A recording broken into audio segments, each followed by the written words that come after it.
Hey guys, Gizmo here from Gizmo's Game Lounge. It's day 23, and guess what? We're finally going to get around to the Star Wars review. This is 100% spoiler free, so if your Christmas plans are to go see Star Wars tonight, don't worry, you can still watch this. So, without further ado, fancy scarf time, let's get down to it. Now, Star Wars Episode 8 picks up right after where episode 7 left off. And that's a good thing, right? When they arrive, boom, you've got Rey on the island with Luke. It was kind of a cool scene. You know, she's handing him the lightsaber and stuff, and he just kind of looks at it. That was a really cool scene, and it left a lot of questions in your mind. You know, what's the conversation going to be like? Does he know who she is? You know, where does everything fit in? You know, is she his kid somehow? I mean, there's all kinds of questions that episode 7 left you with. Episode 8 is really good about leaving you with a bunch of questions too, but in a completely different way. Once again, spoiler free, so don't worry, I'm not going to go into details about any of this. I am going to tell you that just like episode 7, episode 8 drew heavily from a previous movie. Now, this is a good thing because episode 8 drew heavily from Empire Strikes Back, which makes sense if you look at where episode 7 definitely came from. There's definitely a pattern they're following here, you know. But Empire Strikes Back is arguably the greatest Star Wars film, so if you're going to draw inspiration from one, it might as well be the good one, right? Alright, and here's what I'm talking about this. You have all of the basic story arcs that kind of follow it.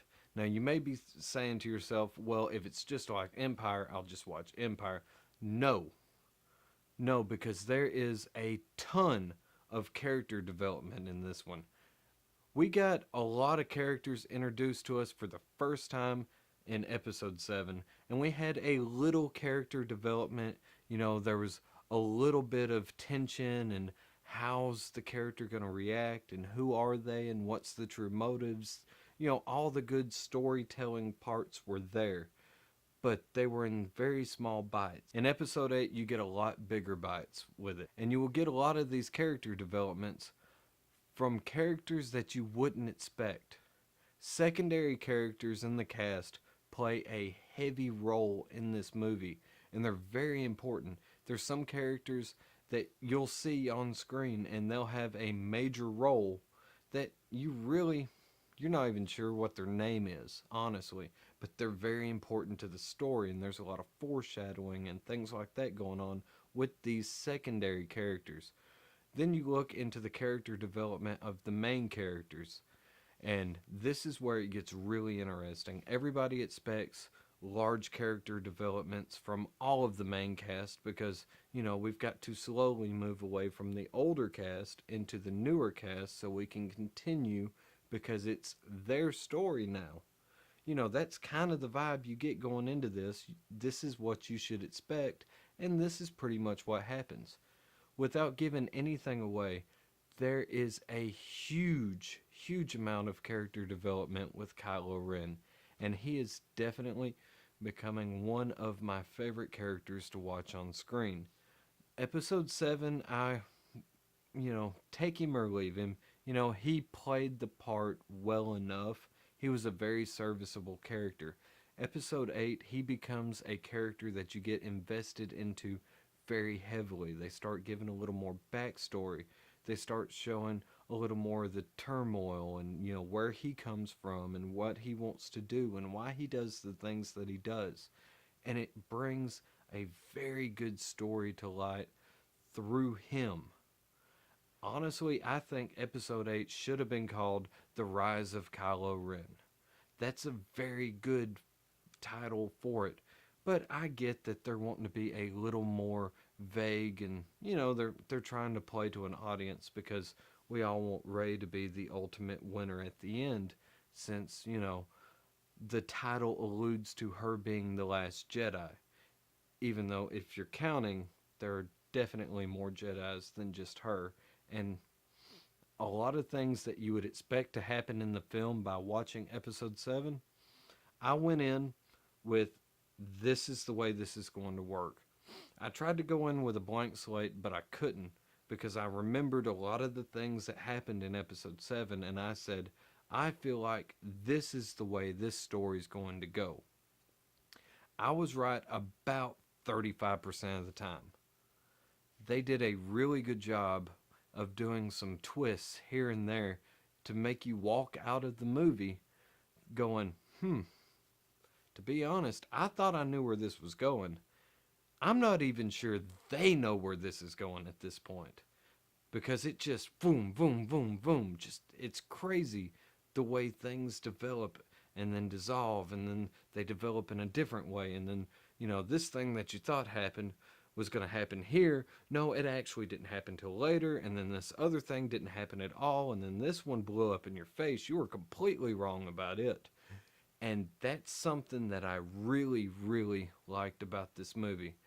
I walked away from that movie with a lot more questions than I had answers, which obviously means I'm more excited now to see it again. I'm more excited to see where episode 9 takes it, and I really wouldn't be bothered if they extended it out to an episode 10, 11, and 12 following this character path.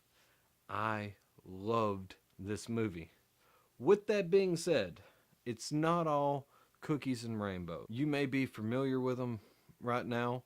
The obvious money grab, the obvious made to be a toy characters in the film, the little chickens, I think they were called the porgs.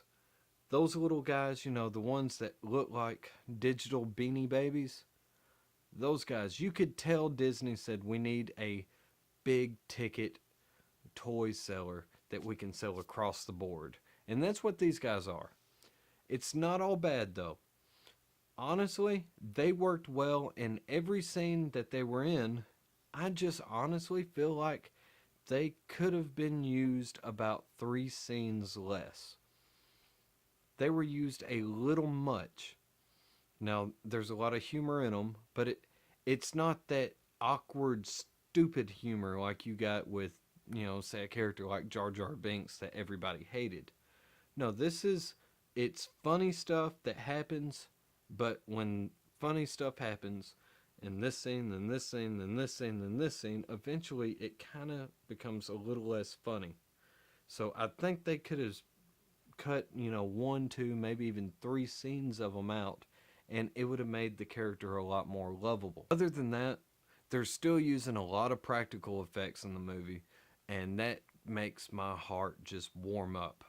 With that being said, there's obviously a lot of digital effects in the movie too, and sometimes it's hard to really tell what's really there and what's digital. That's a good thing. Sometimes it's blatantly obvious which one they're using, and that's a bad thing. There was one scene in particular that you could nearly see the character's wires hanging out of their shirt because it was a practical effect of the character getting pulled, and just the way the body was, the way everything was, you could tell it was practical, and it didn't look good. It didn't look good. It wasn't up to snuff with some of the other action, you got. And there was a few digital scenes that looked very, very digital. There's one with Princess Leia, and you'll know the one that I'm talking about when it comes up. You'll say, yep, Gizmo told me. This one right here. This is the one that really, really looks bad. No spoilers, no spoilers, but there is a scene that looks pretty terrible CG with Princess Leia. It's bad. Overall, it's great. You get to see new creature types, new planets, new environments, new just new everything. There's all kinds of new stuff going on, and that's something that I love because I just love getting into the world. I love being into the world of Star Wars and just feeling like I could explore around in it. If they ever made a VR game where I could explore like that, I would buy whatever console, whatever computer it took to buy it in a heartbeat because it is breathtaking, some of the scenery in it. So, final thoughts. Is it worth seeing in the theaters? Yes.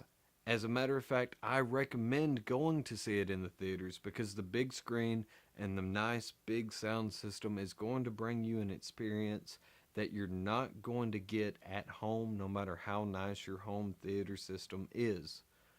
With that being said, I don't think it's worth seeing twice. I don't even know if I recommend going to see it in 3D or not.